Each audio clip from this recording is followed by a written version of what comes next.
I thank the gentleman, the gentlelady from Georgia, Ms. McKinney. Oh, thank you, Mr. Chairman. Mr. Secretary, I watched President Bush deliver a moving speech at the United Nations in September 2003, in which he mentioned the crisis of the sex trade. The President called for the punishment of those involved in this horrible business. But at the very moment of that speech, DynCorp was exposed for having been involved in the buying and selling of young women and children. While all of this was going on, DynCorp kept the Pentagon contract to administer the smallpox and anthrax vaccines and is now working on a plague vaccine through the Joint Vaccine Acquisition Program. Mr. Secretary, is it policy of the U.S. government to reward companies that traffic in women and little girls? That's my first question. My second question, Mr. Secretary, according to the Comptroller General of the United States, there are serious financial management problems at the Pentagon, to which Mr. Cooper alluded. Fiscal year 1999, $2.3 trillion missing. Fiscal year 2000, $1.1 trillion missing. And DOD is the #1 reason why the government can't balance its checkbook. The Pentagon has claimed year after year that the reason it can't account for the money is because its computers don't communicate with each other. My second question, Mr. Secretary, is who has the contracts today to make those systems communicate with each other? How long have they had those contracts? And how much have the taxpayers paid for them? Finally, Mr. Secretary, after the last hearing, I thought that my office was promised a written response to my question regarding the 4 war games on September 11th.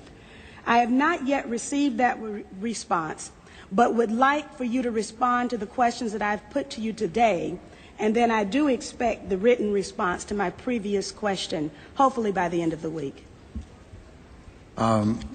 Thank you, Representative. First, the answer to your first question is no.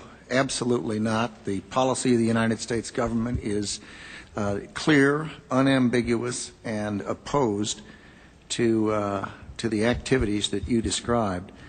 The second question.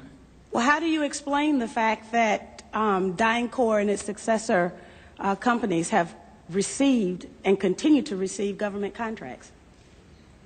I would have to go and find the facts, but there are laws and rules and regulations with respect to government contracts, and there are times that corporations do things they should not do, in which case they tend to be suspended for some period. There are times then that under the laws and the rules and regulations passed by the Congress and implemented by the executive branch, that corporations can get off of out of the penalty box, if you will, and be permitted to engage in contracts with the government. They're not generally not barred in perpetuity. This company was never in the penalty box. If you could proceed to my second question, please. The second question.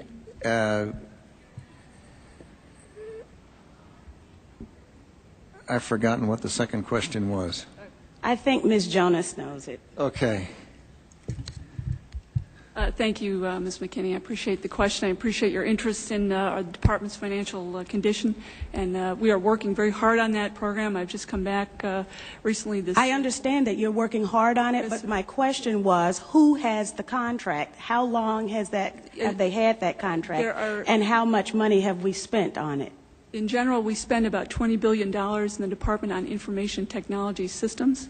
The accounting systems are part of that. I can get you the exact number for the record of what we spend on our current, what we call legacy systems, and those that we're moving toward. And who has the contracts? That would be a multitude of individuals. Could you name some, please? Well, I think off the top of my head, well, I would rather not. I'd rather provide that for the record. That's not privileged information, is it? I'm sure it's not. Well, please. Yeah.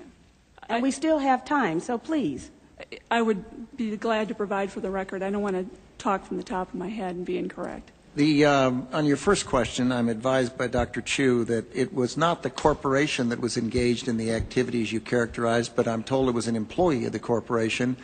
And it was some years ago in the Balkans that took place. It's my understanding that it continues to take place, and Is that right? Yes. Well, if you can give me information to that I'm effect, sure we you will. are interested in all of the information that I have, and I'll be more than happy to provide it to you. Good, thank you. But I would also like to get information from you. Okay. For example, the information that I just requested about who has those contracts.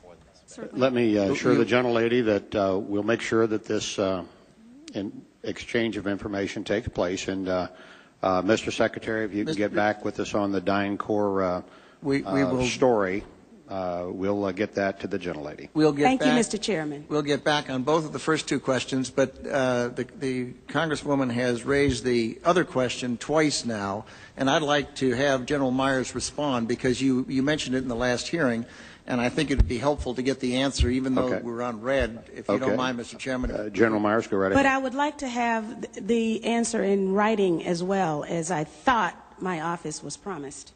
Okay, I don't know about the promise, Congresswoman, but could you repeat the question to make sure I'm answering the right question? This is 9/11 question. The question was, we had 4 war games going on September 11th, and the question that I tried to pose before the Secretary had to go to lunch was whether or not the activities of the 4 war games going on September 11th actually impaired our ability to respond to the attacks.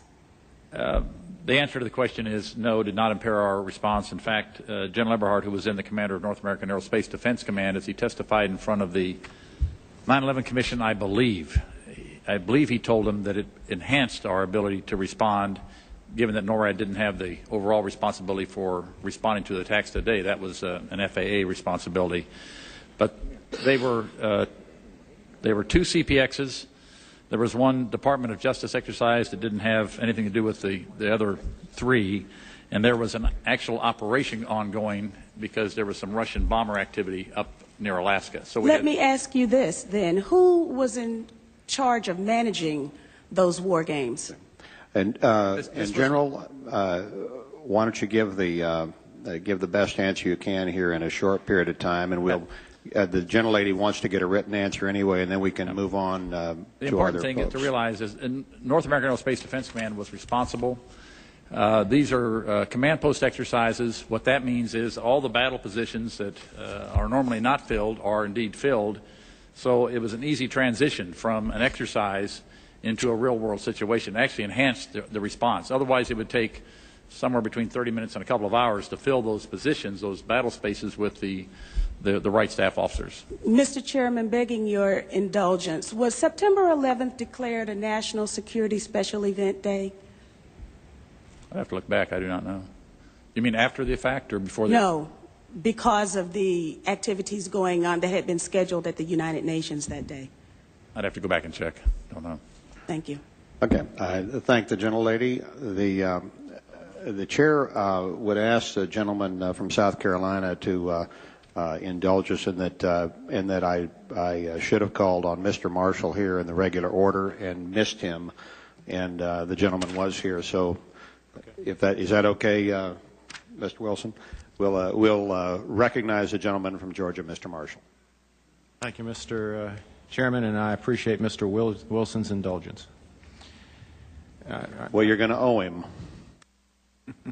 Probably not very much.